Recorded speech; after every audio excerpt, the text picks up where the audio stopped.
Hi Chris, Mike from Adelaide, how you doing? Michael Persh, how you doing? I'm very well, buddy. Thank you so much for giving me some of your time, mate. Pleasure. Now, I've been racking my brains today to remember the first time that I think I saw you play, and see if you can help me out. It was at Laurie Berg, the great harmonica player from Adelaide who was in fraternity, and Mickey Finn was in a band, and I'm pretty sure you were the bass player. Am I on the right track? That would have been Uncle from fraternity that played harp. Mary Berg was in headband with me. Okay. I think that's what I'm thinking. So were we talking 73? Yeah, about then. Okay. I'm Yeah. showing my age, buddy. Yeah, well, let's, we could say, 1898, when I started playing. Last time I had a chat with you, I bent your ear quickly after an Original Angels gig in Adelaide at the Highlander last year. Yeah. And at the time, rumours were rife about what was happening with Doc and the Angels, and it was all pretty negative in the press. Not much hope for things happening. But I remember you saying at the time, "Oh, just keep your ear to the ground.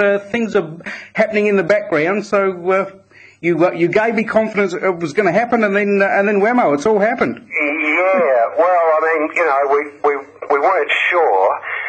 There were forces at work. People kind of working on making it happen, but nobody knew for sure what was going to happen. We didn't know how much baggage was left over from lawsuits and all that kind of stuff. We didn't know exactly how Doc felt about it. But yeah, I mean, it was a bit awkward. We couldn't say much about it, and there was still at that time plenty of negative press, mostly coming from Doc, I think, from Doc's camp. He wasn't happy with what we were doing. So who knew? It was all a bit kind of didn't know quite what we could promise and what we couldn't. Oh, it's all happened and it's all good. Yeah, it is. And just on that note, I must mention how because Roddy Bidstrup played drums that night that I saw you, and he did a fantastic job, mate. Yeah, God bless him. Yeah, with no rehearsal, I might add. I spoke to him after the gig, and yeah, he was a bit freaked out by it all. Of course he was. Yeah. But I think he loved every second of it. Yeah. Look, it was a tough ask. I think I don't know where Buzz was. He's probably in the middle of Australia somewhere.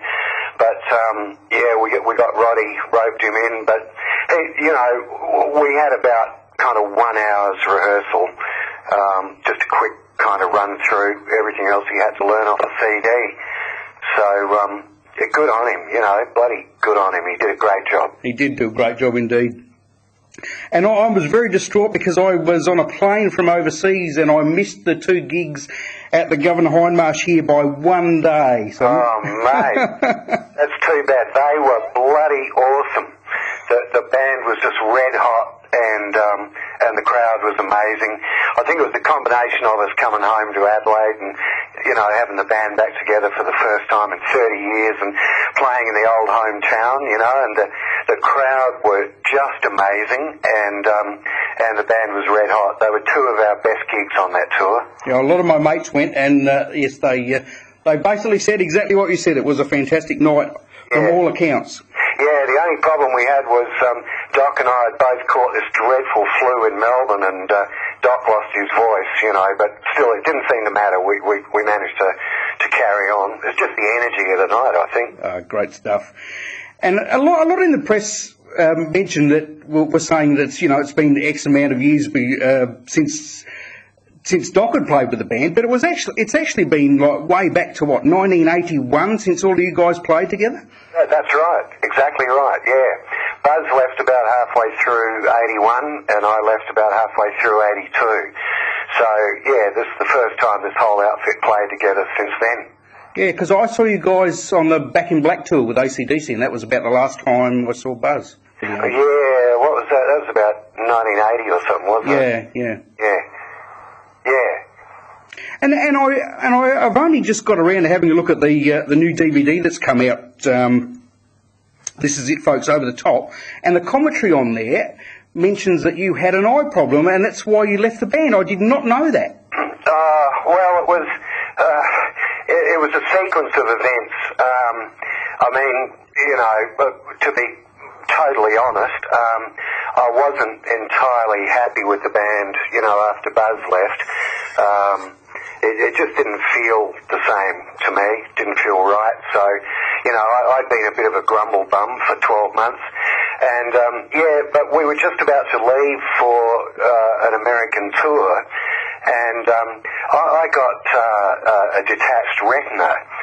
So I had to go straight into hospital. You know, there was no kind of arguing about it. And that was about 2 days before we left for America. So, I was in hospital, and they had to pick up another bass player.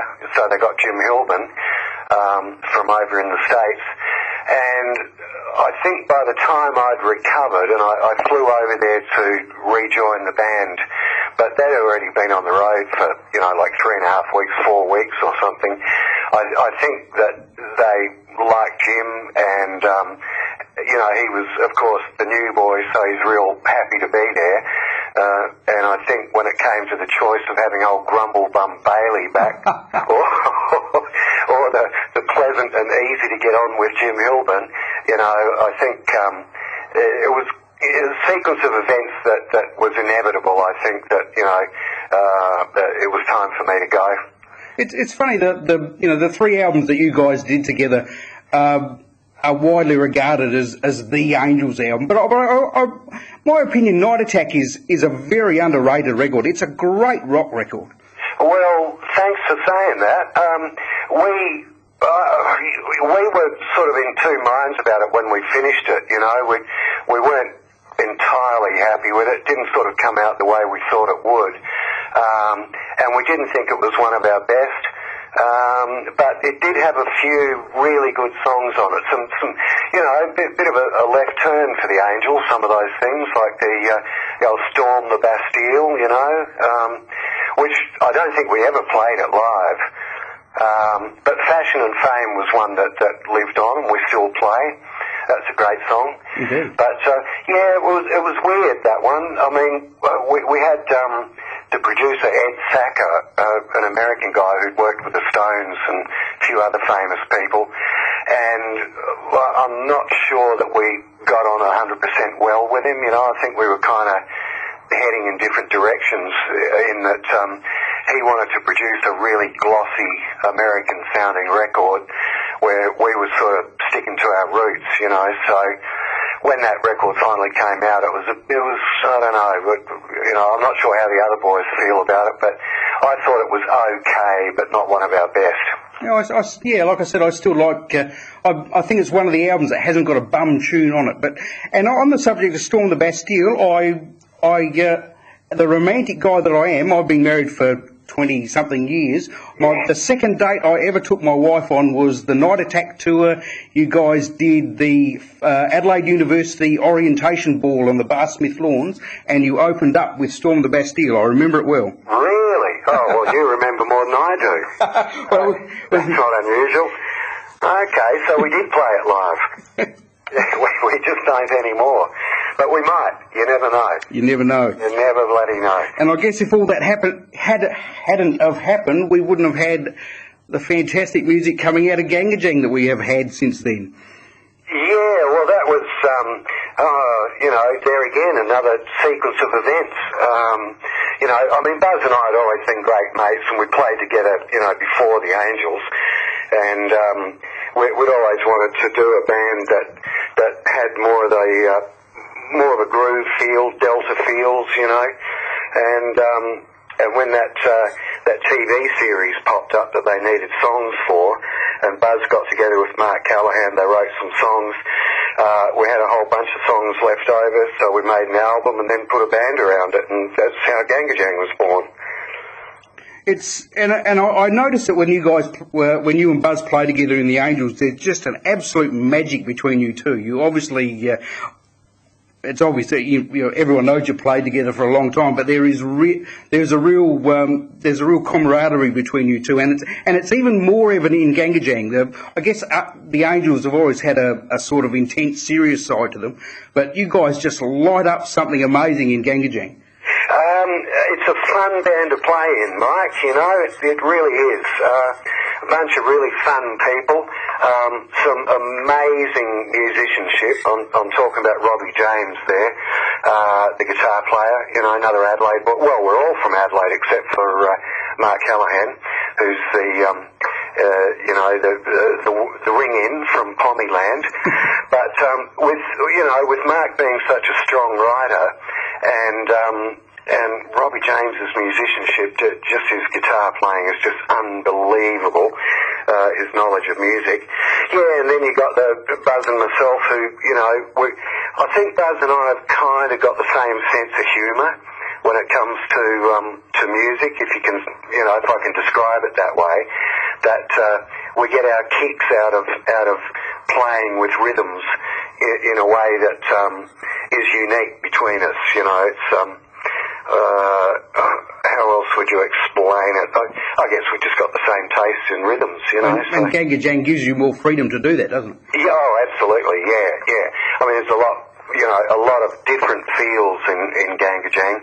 You know, we've got swing tunes, a lot of reggae we're playing now, and straight ahead pop songs as well, a lot of groove songs, you know, some disco feels. You know, you name it, we do it all. It's funny you should say that, because I also spoke briefly to John Brewster after that gig in November last year, and he did mention how much he missed Buzz when he wasn't in the band. He did. I think his words were, "No one can swing it like Buzz." That's absolutely right. The thing about Buzz is that he can play a straight four, you know, like a rock hard rock four, but somehow it still swings. And I think it may be to do with the fact that he's sort of khaki-handed. He plays a right-hand kit, but he plays it left-handed, if you know what I mean. I do, like indeed. He plays snare with his right hand and plays hi-hat with his left hand. He doesn't cross his hands. So it gives it this unique... It's really unique that, you know, I've never played with anyone else that gets those feels the same way that he does. No, I totally agree. He's an awesome drummer indeed. And it's funny, the Olympics on at the moment brought my memory back to, I saw you, I was fortunate enough to be working in Sydney when the Olympics were on in Sydney, and it was an amazing week of bands on in Martin Place every evening. And I remember seeing you guys, and you were just fantastic. That was a great night. Oh yeah, the Martin Place Olympic Games. Yeah, that was a great gig. As I remember, Robbie broke a string halfway. I remember that, yes.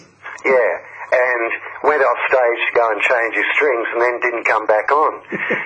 We had to send someone to look for him, and he locked himself in a dressing room under the stage or something. He walked into the wrong dressing room, changed his string, and then couldn't get out of the dressing room. He was trapped in there. So, you know, of course, I was having kittens. You know, there we were in front of a huge audience in the middle of Sydney, and we'd lost our guitar player. I didn't know what had happened to him. So anyway, we got him back within about 3 songs. So. Fantastic. And one of the things I also remember about that time is everywhere I went in Sydney, Sounds of Then was just being played to death. It was like the unofficial Australian national anthem of the time. It's sort of become that, hasn't it? We laugh about it, actually, because that song, when we first started playing it, it was a dog. We could not make it work. We played it live a few times and just didn't happen. And when we were recording it, it almost didn't make it on the album. For 2 reasons. One is that it just didn't sound that good. We couldn't get it, you know, just couldn't get it happening.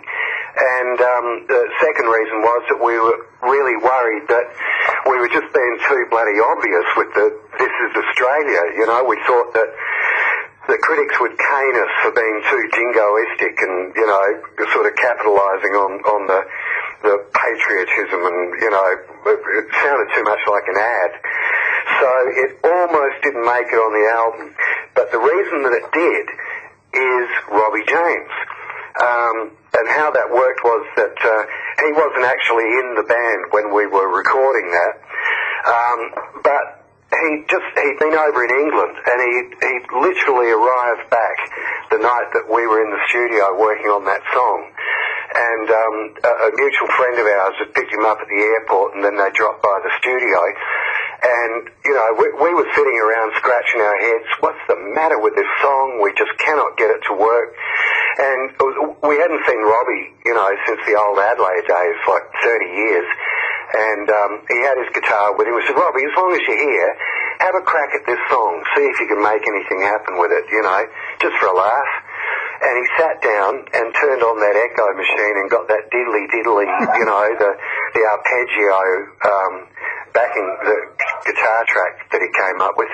And all of a sudden, this song took off, you know, and we knew we had a good song. So that's how it got on the album.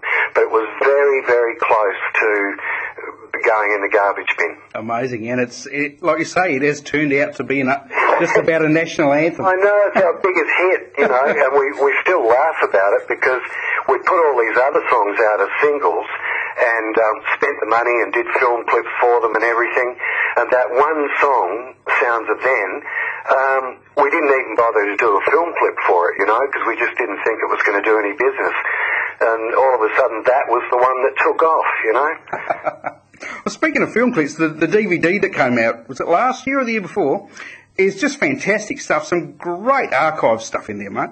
Yeah. Well, that's Jeff Stapleton, our keyboard player and resident artist, who still lives in Adelaide to this day, and he paints and sculpts and does his thing there. And he spent about 11 months out of his life, 16 hours a day, compiling that DVD. And he went to a lot of trouble to do it, and it was a bit like the Sistine Chapel, you know, we kept hassling him, like, when will it be finished? You know, he said, I just want to put one more film clip in, I just need one more interview, I just need one more song. There's 4 hours of stuff on there, including the whole Mad Wax Surf movie. So it's pretty good value, and it's a pretty good story of Gangajang. It is. It's a great document to where Gangajang have come from up till now. Yeah. And the stuff from Brazil is just fascinating. It's from our point of view in Australia, it's hard to even fathom an exotic part of the world like Rio embracing Gangajang like it has. It's an amazing country, and the people are just beautiful. But very similar to Australia in a lot of ways, you know, I mean, the thing is, we didn't even know we had a market in Brazil, you know, we had no idea. I just got this call from a Brazilian promoter, just sort of out of the blue. This is in 1995, and this promoter rang up and said, Chris, you know, I want Gangajang to come to Brazil. I'm going, sure, okay. So, all right, well, look, if you pay us, you know, we'll come over. So they put the money up, and of course we went over there thinking, we've got no market in Brazil, nobody even knows who we are. This guy's going to lose all his money, but at least we're going to have a holiday in Brazil. And the very first night, the first show in Rio, we walked out on stage, 5,000 screaming Brazilians, all singing along to all our songs. We couldn't believe it. We were just gobsmacked. And the rest of the tour was amazing. It was all like that. And as we discovered, we'd actually won a huge audience there with all the surf crew because of the film Mad Wax. I don't know if your listeners know, but Mad Wax was a classic surf movie. It was produced by Quicksilver, the surf company, and it was the story. It basically had all these famous surfers written into a story about this magic wax, you know, that they rub it on their board and it takes them to anywhere in the world where the best surf is. Anyway, it was a cult hit. This movie was a cult hit with surfers all around the world, and of course it had all the Gangajang music on it. So we discovered that, you know, that movie had actually made us huge in Brazil. And, Yeah, we went back there 3 more times. You know, we did 4 tours of Brazil. Fantastic. And every one of them just incredible. And, of course, so many stories we could tell, you know, of touring in Brazil. It really is quite different in a way. I'll just give you one quick story. We were in Sao Paulo on our way to the gig to do a sound check, and we got pulled over by the police. And, you know, we all had to get out of the van and line up alongside the van, and you got this really heavy Brazilian policeman with a submachine gun over his shoulder, and, you know, quizzing the driver, who was Brazilian, and apparently the story was that the policeman was saying this driver wasn't licensed to carry Australian musicians, but for the small fee of $200, he could overlook the problem. So we all had to dig into our pockets, you know. We raised up $200 and we gave it to this cop, and he kind of disappeared. We all got back in the van, started to drive off, and then there was another cop who was over the other side of the road who'd watched this happening. So then he stopped us, and we had to pay him $200 as well. So it cost us $400 to get to our sound check. Beautiful, fantastic.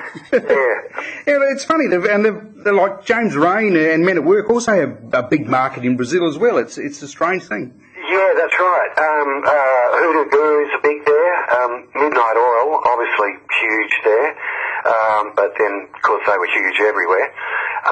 But yeah, excuse me, Mike. Sorry, matey, I'm still carrying some of that Melbourne flu.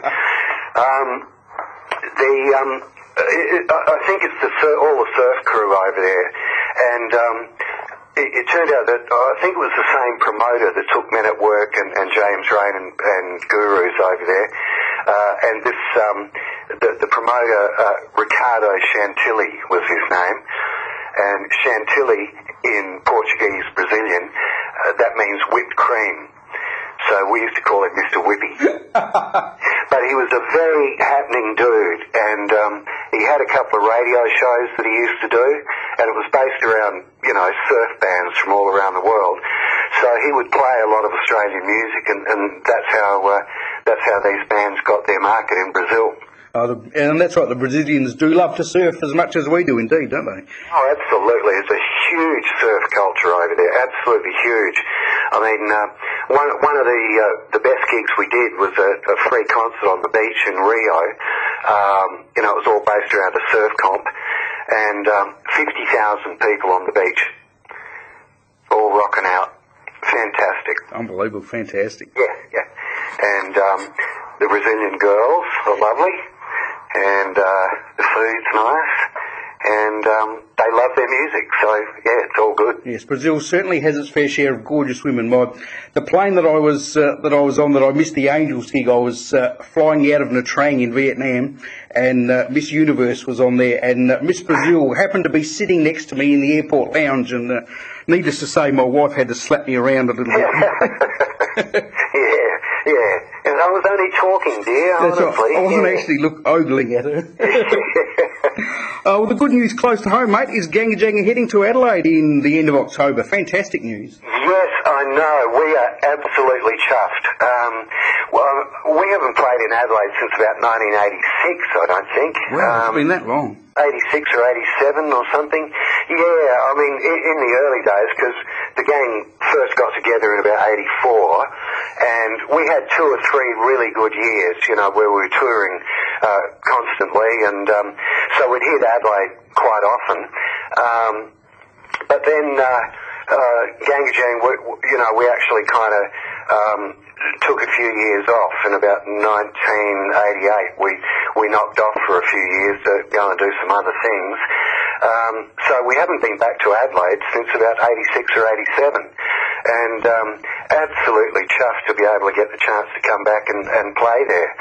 And I've heard about this gig that we're doing, the Norwood Live at the Norwood Hotel. Yeah, apparently and I haven't been there, but it's a new gig and apparently very, very good. Yes, apparently it's going really, really well. And I think it's a kind of a dinner show or something, isn't it? A sit-down dinner or something. You you have a bit of dinner and then kind of groove out to the band afterwards or something. Yeah, from what I understand, similar thing to what the Gov does or what Clarendon does and a few places like that. So is there only the one date in Adelaide? Well, that's the only kind of public one. We are also, that's on Thursday, October 23rd at Norwood Live, and then the next night on the 24th, we're playing at the inaugural Support Act Limited dinner, which is being put on. Support Act Limited is an organisation that raises money for musos that are kind of down on their luck or, you know, had a bad trot or, you know, in financial strife or their health goes haywire or something. And it's a really good charity. It's Australia-wide. And they raise money for... Stevie Wright was, you know, from the Easy Beat. Yeah, he was one guy that got some quite decent help out of Support Act Limited. That's just one of the names I know. I know there's been lots of other people. But there hasn't actually been an Adelaide chapter of Support Act Limited, and what's happening is these guys from Savage Events putting it together. A guy named Tony Savage and Kim Kowalski, or Tim Kowalski, something like that. So they're getting together and they're getting all these sponsors to chip in, and they're going to launch the Adelaide chapter of Support Act Limited, which is a great thing to do because that'll just help add to the funds to help out local musos who find themselves in trouble. So yeah, we're playing at that, and our good friend Doc Neeson's going to be there. You got Gangajang, you got Doc, you got Swanee, you got Jimmy Barnes going to do something. The only thing is, I just don't know whether it's open to the public or whether it's a kind of a corporate